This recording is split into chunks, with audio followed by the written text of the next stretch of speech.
نحمدہ ونصلی علی رسولہ الکریم اما بعد بسم اللہ الرحمن الرحیم اللہم صلی علی محمد وعلی آل محمد وبارک وسلم۔ عزیز طلباء طالبات اور معزز حضرات و خواتین، السلام علیکم ورحمۃ اللہ وبرکاتہ۔ الحمدللہ مطالعہ قرآن حکیم کی آن لائن کلاسز اور یہ کورس کا سلسلہ جاری ہے، اور مطالعہ قرآن حکیم کا حصہ اول ہم مطالعہ کر رہے ہیں، اور آپ جانتے ہیں کہ یہ ایک ایسا سلیبس ہے کہ جس پر پاکستان کے تمام مکاتب فکر کے علماء کا اتفاق ہوا، اور یہ اپنی نوعیت کی ایک پہلی پیشکش ہے اللہ سبحانہ وتعالیٰ کی توفیق سے کہ اس پاکستان کو اس سعادت ملی کہ تمام مکاتب فکر امت کے جو معروف ہیں ان کے علماء نے اتفاق رائے قائم کر کے اس سلیبس کو ایگری کیا ہے، اور اسی کا یہ آن لائن کورس ہم آپ کی خدمت میں پیش کر رہے ہیں۔ آج لیسن پلان کے مطابق ہماری کلاس نمبر 12 ہے، اور سورۃ الکافرون آج ہمارا موضوع ہے، اس کا تعارف، سورۃ الکافرون کا ترجمہ، مختصر تشریح اور علم و عمل کی باتیں بھی انشاءاللہ ہم آپ کے سامنے پیش کریں گے۔ کتاب آپ کے سامنے اگر ہے تو اس کتاب کا صفحہ نمبر 50 اور 52، 50 اور 52 یہ ہمارے آج انشاءاللہ زیر مطالعہ رہے گا، اور تشریح بھی ہم آپ کے سامنے پیش کریں گے۔ تو آئیے آج کے تسلسل کو آگے بڑھاتے ہیں، یعنی آج کے سلسلے کو آگے بڑھاتے ہیں، اور آج سورہ کافرون کا ہم مطالعہ کر رہے ہیں۔ چنانچہ سب سے پہلے مقاصد مطالعہ آپ کے سامنے رکھیں گے، مندرجہ ذیل باتیں معلوم ہو جائیں، یہ ہمارے پیش نظر ہے۔ سورہ کافرون کے مطالعے میں نمبر 1، عبادت کا مفہوم کیا ہے؟ پہلے بھی ذکر آتا رہا الحمدللہ۔ کفار کو دین کی دعوت دینا لازم ہے، یہ بات بھی ہمارے سامنے آئے گی۔ ہم خود تو دین پر سیکھتے ہیں، عمل کریں، دوسروں کو بھی دعوت دینی ہے۔ نمبر 3، اسلام اور کفر میں مصالحت نہیں ہو سکتی۔ مصالحت کہتے ہیں کمپرومائز کر لینا، چلو جی ان کی بھی مان لو اور ہم بھی چلتے رہیں۔ یہ جو کمپرومائز کرنے والی بات ہے، مصالحت کرنے والی بات ہے، دوسروں کی غلط باتوں کو تسلیم کر لینا، اس کی اجازت نہیں۔ چوتھی بات، کفر اور اسلام میں فرق کیا ہے، اس پر بھی انشاءاللہ تعالی آج ہم بات کریں گے۔ تو یہ مقاصد مطالعہ، اب تو یاد ہو گیا نا، مقصد کی جمع مقاصد، مقاصد مطالعہ۔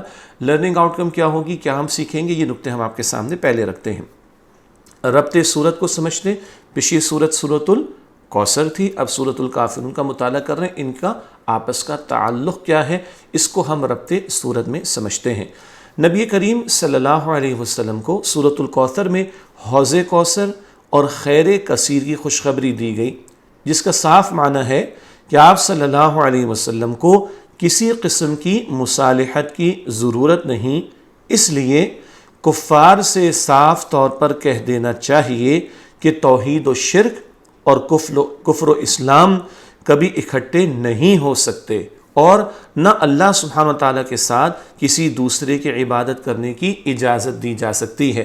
سورہ کوثر میں کیا آیا تھا؟ حوض کوثر کا بھی ذکر، اور خیر کثیر، بہت ساری بھلائیاں، انعامات اور فضیلتیں اللہ نے حضور علیہ السلام کو عطا فرمائی۔ ان کا اعلان جب اللہ کا اتنا فضل حضور پر ہے صلی اللہ علیہ وسلم، تو بتا دیا گیا یہ جو کافر لوگ ہیں یہ پیشکشیں کریں گے، حق سے روکنے کے لیے کوششیں کریں گے، ان کی پرواہ نہیں کرنی، ان کی فکر نہیں کرنی، ان سے کوئی کمپرومائز نہیں کرنا، کوئی مصالحت نہیں کرنی، اور ان کو صاف طور پر بتا دینا چاہیے کہ تم جو شرک پر اڑے ہوئے ہو، کفر کر رہے ہو، تو تمہارا ہمارے ساتھ کوئی معاملہ بن ہی نہیں سکتا۔ شرک، کفر اور اس کے ساتھ توحید، یہ اکٹھے نہیں رہ سکتے۔ کفر کا معاملہ، اسلام کا معاملہ، یہ ایک ساتھ نہیں رہ سکتے، اور نہ ہی اللہ کے سوا کسی اور کی عبادت کی اجازت ہے۔ تو یہ کافروں کو صاف صاف بتا دینا ہے۔ یہ بات سورہ کافرون کے تعلق سے ہمارے سامنے آئی، اور ہم نے ابھی ربط سورت کو سمجھا ہے۔ سورہ کافرون کا شان نزول اور تعارف، اب تو یاد ہو گیا نا، شان نزول کیا ہے؟ بیک گراؤنڈ، پس منظر، کسی خاص واقعے کے حوالے سے یا خاص حالات کے حوالے سے صورت نازل ہوتی ہے، کچھ آیات نازل ہوتی ہیں، اس کو شان نزول کہتے ہیں۔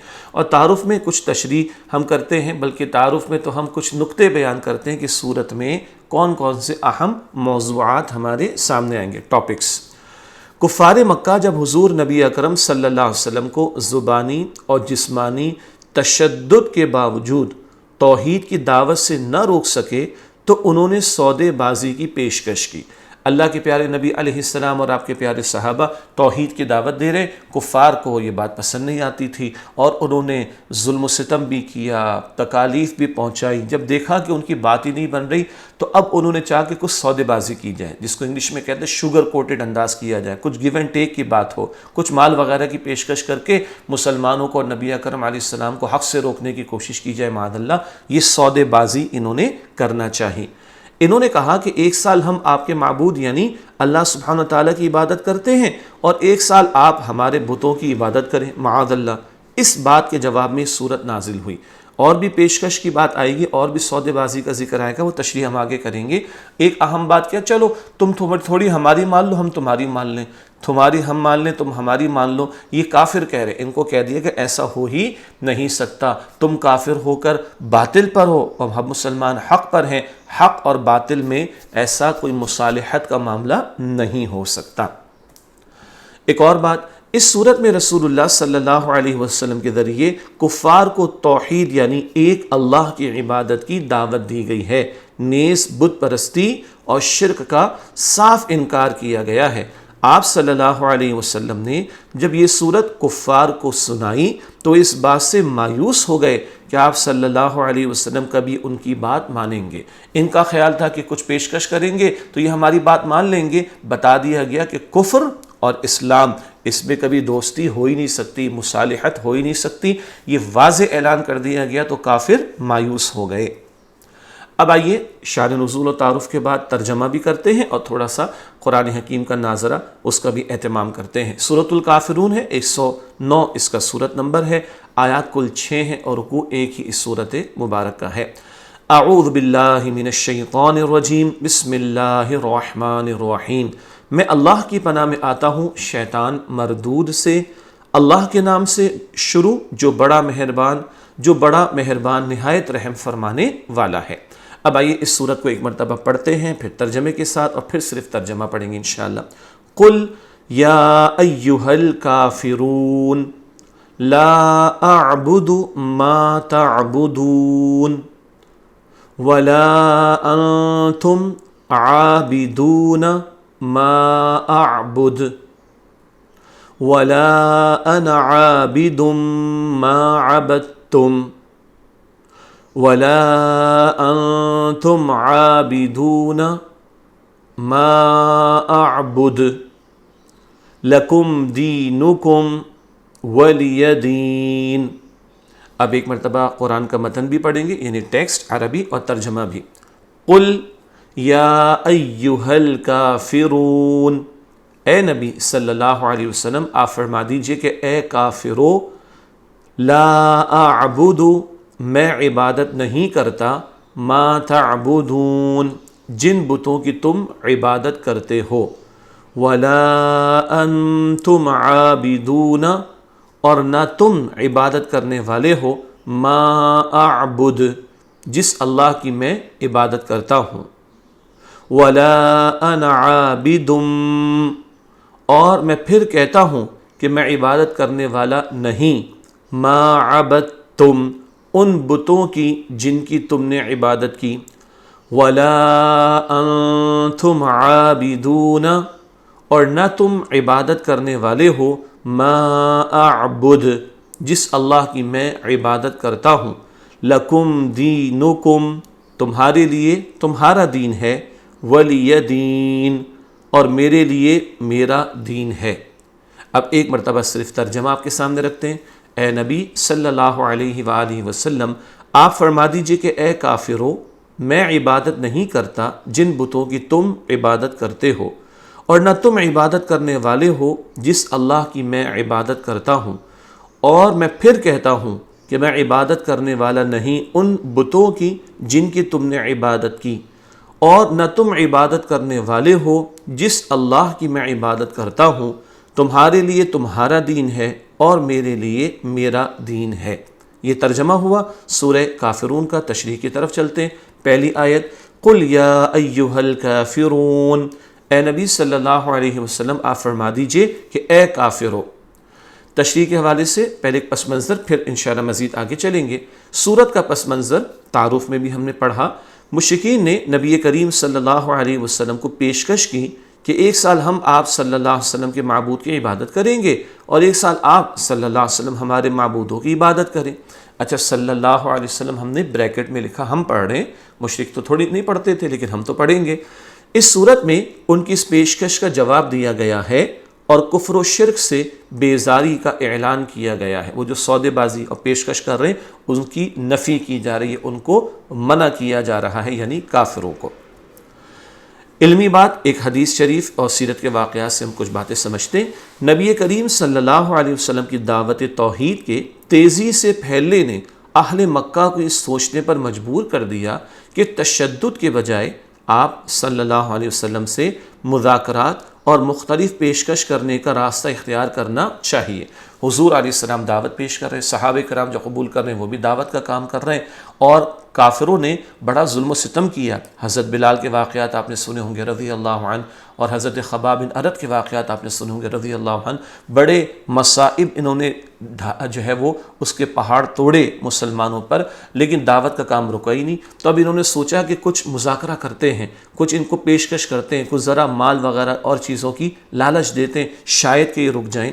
ایک موقع پر قریش کے لوگ آپ صلی اللہ علیہ وسلم کے چچا جناب ابو طالب کے پاس گئے اور ان سے درخواست کی کہ اپنے بھتیجے کو سمجھائیں کہ وہ ہمارے ساتھ مصالحت کا راستہ اختیار کرے۔ ابو طالب حضور کے چچا، ان کے پاس قریش آئے۔ جناب ابو طالب نے آپ صلی اللہ علیہ وسلم کو بلا کر صورتحال سے آگاہ کیا اور فرمایا کہ بھتیجے، میں بوڑھا ہو گیا ہوں، اس لیے اکیلا سرداران قریش کے خلاف نہیں لڑ سکتا۔ سردار کی جمع سرداران، قریش کے سردار۔ تو ابو طالب کہنے لگے میں تو بوڑھا ہو گیا ہوں۔ بھتیجے نبی اکرم علیہ السلام سے کہہ رہے ہیں میں تو بوڑھا ہو گیا، اب میں ان کا مقابلہ نہیں کر سکتا، میں ان کے خلاف اکیلا نہیں لڑ سکتا۔ جس کے جواب میں رسول اللہ صلی اللہ علیہ وسلم نے فرمایا، اے میرے چچا، اگر وہ میرے دائیں ہاتھ پر سورج اور بائیں ہاتھ پر چاند لا کر رکھ دیں پھر بھی میں اس کام سے باز نہیں آؤں گا یہاں تک کہ اللہ سبحانہ و تعالیٰ اس دین کو غالب کر دے یا میں اس دین کی دعوت دیتے ہوئے شہید ہو جاؤں۔ میں تو کام نہیں روک سکتا، چاہے سورج لا کر رکھیں، چاند لا کر رکھیں، جو چاہیں پیشکش کریں، میں تو یہ کام کروں گا، یا تو یہ دین اللہ غالب اس کو فرما دے یا میں اس کام کے اندر ہی شہید ہو جاؤں۔ اس کے بعد آپ صلی اللہ علیہ وسلم کی آنکھیں اشک بار ہو گئی۔ اشک بار ہونا، آنسو نکلنا، رو رہے حضور علیہ السلام۔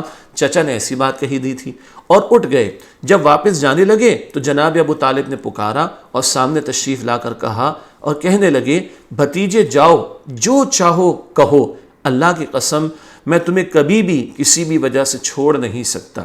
اللہ کے رسول علیہ السلام نے ہمت دکھائی، استقامت دکھائی، تو چچا کا دل بھی نرم پڑ گیا، کہنے لگے جاؤ جو چاہو سو کرو، میں تمہارا ساتھ نہیں چھوڑوں گا۔ سیرت ابن اسحاق اور سیرت ابن ہشام، یہ سیرت النبی صلی اللہ علیہ وسلم کی بہت اول دور کی دو مشہور کتابیں ہیں، ابن اسحاق اور ابن ہشام کی سیرت کی کتابیں، اس سے واقعہ لیا گیا۔ ایک اور واقعہ، اہل مکہ نے اپنے ایک سردار ولید بن مغیرہ کے ذریعے یہ پیشکش بھی کی کہ اگر آپ صلی اللہ علیہ وسلم دولت چاہتے ہیں تو ہم آپ صلی اللہ علیہ وسلم کی حسب منشا، یعنی آپ کی خواہش کے مطابق دولت پیش کرتے ہیں۔ اگر آپ صلی اللہ علیہ وسلم سرداری کے منصب پر فائز ہونا چاہتے ہیں تو ہم آپ صلی اللہ علیہ وسلم کو مکے کا بالاتفاق سردار مانتے ہیں، ہم آپ کو سردار بنا دیتے ہیں اگر آپ کو سرداری چاہیے۔ اگر آپ صلی اللہ علیہ وسلم کسی خاندان میں شادی کے خواہش مند ہیں تو آپ صلی اللہ علیہ وسلم کی یہ خواہش بھی پوری کر دی جائے گی، کہیں نکاح کرنا چاہتے تو نکاح بھی کرا دیں گے۔ یہ پیشکشیں ہو رہی ہیں، دولت چاہیے سردار بنائے دیتے ہیں، کہیں نکاح کرنا چاہتے ہیں وہ بھی کرائے دیتے ہیں۔ یہ پیشکشیں کس لیے ہو رہی ہیں؟ حق کی دعوت سے روکنے کے لیے۔ تو یہ تو پس منظر ہوا، اور اس میں پوری سورہ مبارکہ ہے کہ ان کی اس دعوت کو رد کیا گیا، یعنی جو پیشکش ان لوگوں نے کافروں نے کی، اور حق کی دعوت جاری رہے گی، اس کا بیان ابھی آگے بھی آئے گا۔ ایک علمی بات، الفاظ آئے نا، قُلْ يَا أَيُّهَا الْكَافِرُونَ، کفر کسے کہتے ہیں؟ کفر کا لغوی مفہوم ہے حق کو چھپانا اور اس کا انکار کرنا۔ لغوی کا مطلب لغت کو کہتے ہیں نا، لغت ڈکشنری کو کہتے ہیں، اس میں یہ چیک کریں گے تو اس کا لغوی مفہوم ڈکشنری کا مطلب کیا ہے اگر ہم تلاش کریں؟ حق کو چھپانا اور اس کا انکار کرنا۔ اور اصطلاحی مفہوم ہے اللہ سبحانہ وتعالیٰ اور اس کے رسول صلی اللہ علیہ وسلم کو نہ ماننا اور مسلمات دین کا انکار کرنا۔ اچھا یہ مشکل لفظ آ گیا تو اسٹوڈنٹس کے لیے، ٹیچرز کے لیے تو ٹیچر گائیڈ میں موجود ہے یہ لفظ۔ مسلمات دین کا مطلب دین کی بنیادی باتیں جن پر سب کا اتفاق ہے، اللہ کو ماننا، اللہ کے رسولوں کو ماننا، کتابوں کو ماننا، فرشتوں کو ماننا، تقدیر کو ماننا، آخرت کو ماننا، اللہ تعالیٰ نے شریعت کے احکامات عطا فرمائے، سب کے نزدیک ان کا اتفاق ہے، نماز فرض ہے، زکوٰۃ فرض ہے وغیرہ۔ تو اللہ تعالیٰ اور اس کے رسول علیہ السلام کو نہ ماننا، اور دین کے مسلمات، دین کی وہ باتیں جو سب کے ہاں متفقن علیہ ہیں، مشکل لفظ آ گیا، جو سب کے ہاں مانی جاتی ہیں، طے شدہ ہیں، ان کا کوئی انکار کرے، ایسا شخص کافر کہلاتا ہے۔ تو اللہ اور اس کے رسول کا انکار کرنا، دین کی کسی بنیادی بات کا انکار کرنا، یہ کفر کہلاتا ہے۔ اللہ ہم سب کو اسلام پر استقامت عطا فرمائے۔ دوسری آیت، لا اعبد ما تعبدون، میں عبادت نہیں کرتا جن بتوں کی تم عبادت کرتے ہو۔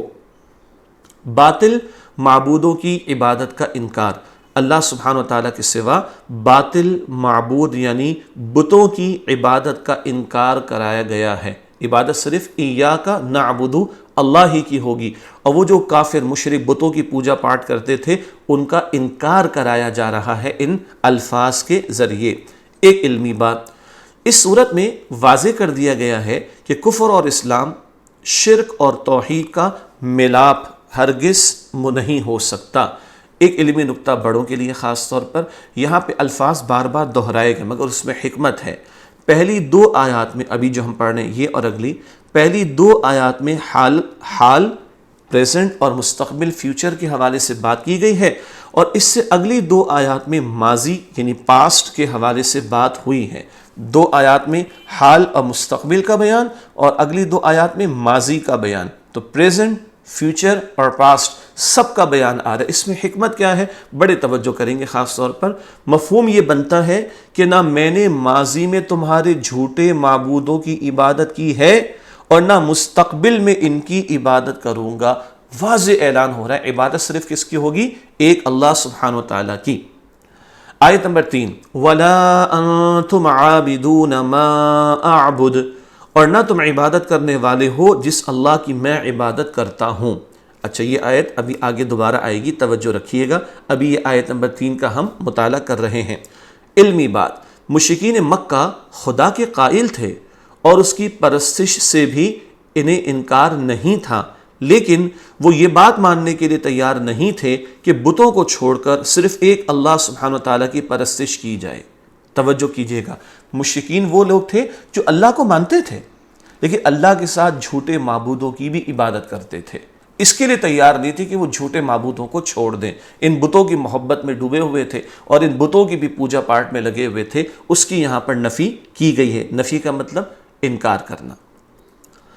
چوتھی آیت، وَلَا أَنَا عَابِدٌ مَا عَبَدْتُمْ، اور میں پھر کہتا ہوں کہ میں عبادت کرنے والا نہیں ان بتوں کی جن کی تم نے عبادت کی۔ یہ ماضی آ گیا، یہ پاسٹ ٹینس ہے، تو نہ ماضی میں نہ مستقبل میں اللہ کے سوا کسی اور کی عبادت کی جائے گی۔ اس بات کا اعلان نبی پاک علیہ السلام سے کرایا جا رہا ہے۔ دوبارہ شرک کا انکار، یہ دوبارہ نفی کیوں آ رہی ہے، دوبارہ ان کا انکار کیوں ہو رہا ہے؟ تاکید اور زور پیدا کرنے کے لیے۔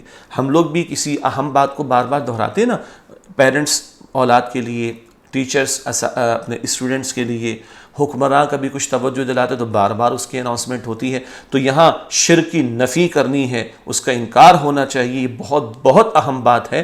تو تاکید کے لیے اور زور پیدا کرنے کے لیے یہ بات دہرائی گئی کہ اللہ کے سوا کسی اور کی عبادت نہیں ہوگی۔ آیت نمبر 5، یہ وہی ہے جو آیت نمبر 3 ہے، دہرائی جا رہی ہے۔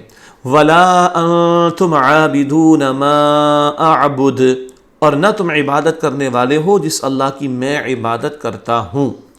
تشریح کی طرف چلتے ہیں۔ کفار سے کہا گیا کہ وہ اللہ کی عبادت نہیں کریں گے۔ کس وجہ سے کہا گیا؟ ان کے کفر پر ہٹ دھرمی اور اسلام دشمنی کی وجہ سے۔ یہ ہٹ دھرمی میں آ گئے ہیں، ضد میں آ گئے ہیں، مان کر ہی نہیں دے رہے، کھلم کھلا کفر کر رہے ہیں، تو ان کو کہا جا رہا ہے کہ اب یہ اللہ کی عبادت کرنے والے نہیں۔ ہاں، ایسے لوگ کہ جن کے دل میں کچھ رمق تھی، کچھ نرمی تھی، اور بعد میں وہ اسلام بھی لے آئے، تو اس کا مطلب کیا ہے؟ وہ ہٹ دھرمی پر ایسے نہیں تھے، وہ تعصب میں ایسے مبتلا نہیں تھے جیسے کچھ کافر پکے کافر بنے اور پکے وہ ہٹ دھرمی میں مبتلا ہوئے۔ تو جو ہٹ دھرمی میں مبتلا ہو گئے، اسلام کی دشمنی میں آ گئے اور اڑ گئے ہیں، ان کو کہا جا رہا ہے کہ تم اللہ کی عبادت کرنے والے نہیں۔ یعنی ایسے لوگوں کے لیے تو پھر گمراہی کا ہی فیصلہ ہوگا اللہ کی طرف سے۔ چنانچہ ایک عملی پہلو بہت اہم ہے، نوٹ کیجئے گا۔ انسان جب جان بوجھ کر حق کو جھٹلاتا ہے تو اسے اللہ سبحانہ وتعالیٰ کی طرف سے ہدایت کی توفیق نہیں ملتی۔ حق کو جان بوجھ کر کوئی جھٹلائے تو اب اس کو ہدایت نہیں ملتی۔ اللہ تعالیٰ ہمیں ایسی باتوں سے بچائے اور ہدایت ہم سب کو اللہ مزید عطا فرمائے۔ قبول کرنے کی تڑپ ہونی چاہیے، طلب ہونی چاہیے، یہ اہم نقطہ ہدایت کے حصول کے لیے بہت قیمتی ہے۔ آخری آیت ہے سورہ کافرون کی آیت نمبر 6، لَكُمْ دِينُكُمْ وَلِيَ دِينِ۔ دوبارہ پڑھ دوں، غلطی ہو جاتی تھوڑی تھوڑی۔ لَكُمْ دِينُكُمْ وَلِيَ دِينِ، تمہارے لیے تمہارا دین ہے اور میرے لیے میرا دین ہے۔ یہ آیت نمبر 6 ہے جو کہ آخری آیت ہے سورہ کافرون کی۔ تھوڑی سی تشریح، تمہارے لیے تمہارا دین اور ہمارے لیے ہمارا دین سے مراد، ہم سے مراد سارے مسلمانوں کا ذکر ہو رہا ہے۔ اگر تم شرک سے باز آ کر توحید کو اختیار کرنے کے لیے تیار نہیں تو تمہارے شرک اور کفر کا وبال تم ہی پر ہوگا، اور ہمیں توحید اور اللہ سبحانہ وتعالیٰ کی فرما برداری پر اجر کی امید ہے۔ پہلی بات تو کافر جو پیشکش کر رہے تھے، سودے بازی وغیرہ کی پیشکش کر رہے تھے، ان کو تو منع کر دیا گیا اور کہہ دیا گیا تم تو کفر پر اڑے ہوئے ہو، ہم تو اللہ ہی کی عبادت کریں گے۔ کفر کا وبال کہتے بوجھ کو، تم بری حرکت کرو گے اس کا بوجھ تم پر آئے گا، اس کی سزا تمہارے لیے ہوگی، اس کا نقصان تم ہی کو ہوگا۔ تو اگر تم باز نہیں آتے تو تمہارا کفر، اس کا نقصان تمہیں ہوگا۔ اور ایمان والوں سے کیا کہلوایا جا رہا ہے؟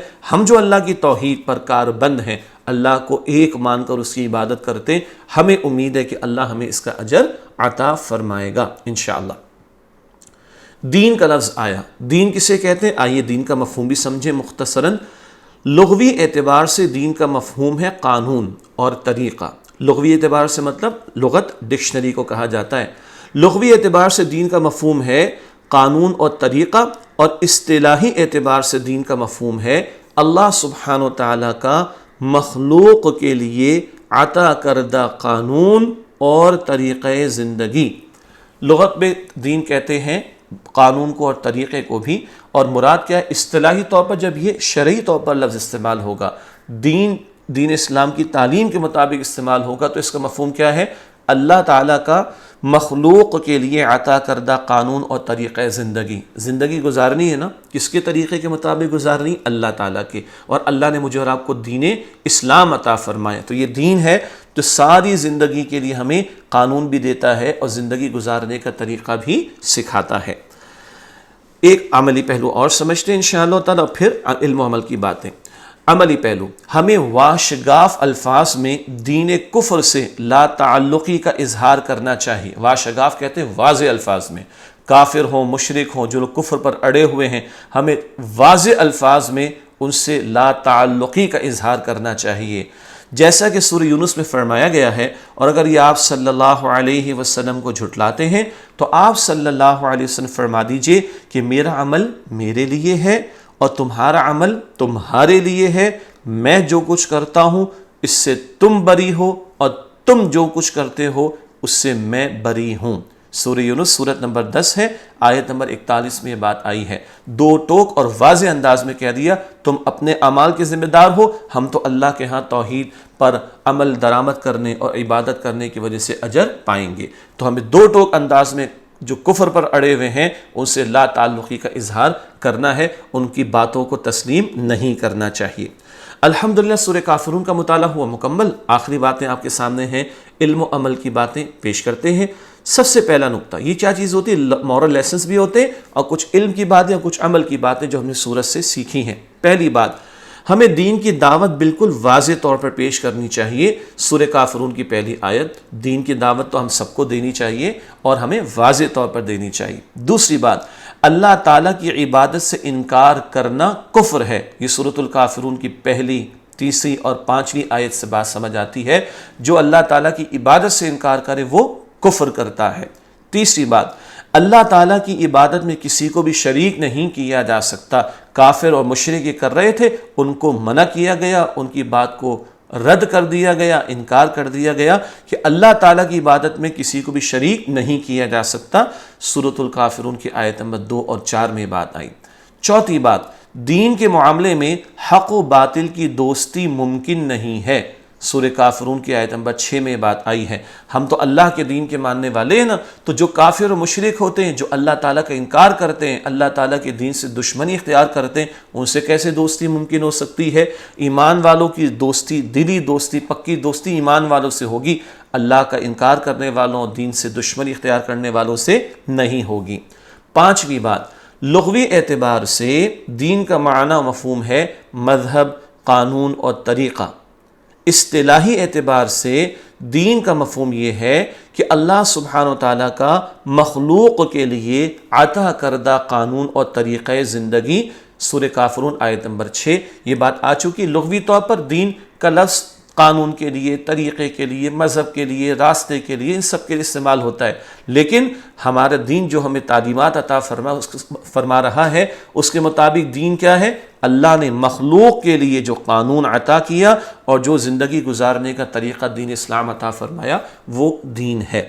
الحمدللہ سورہ کافرون کا مطالعہ مکمل ہوا۔ تھوڑا سا اور کوشش کریں کہ آخری صورت قرآن حکیم کے ہم سمجھ لیں، ترجمہ بھی یاد ہو، مفہوم بھی یاد ہو، تو نمازوں میں ہماری توجہ بڑھ جائے گی۔ اور امید ہے آپ تک کوئزز بھی پہنچ رہے ہیں، اور جو کلاس روم میں کوئز آپ کو میسر ہے آپ وہ سبمٹ بھی کر رہے ہوں گے۔ خود بھی شریک رہیے، دوسروں کو بھی دعوت دیجیے۔ انشاءاللہ اگلی کلاس میں آپ سے ملاقات ہوتی ہے۔ السلام علیکم ورحمۃ اللہ وبرکاتہ۔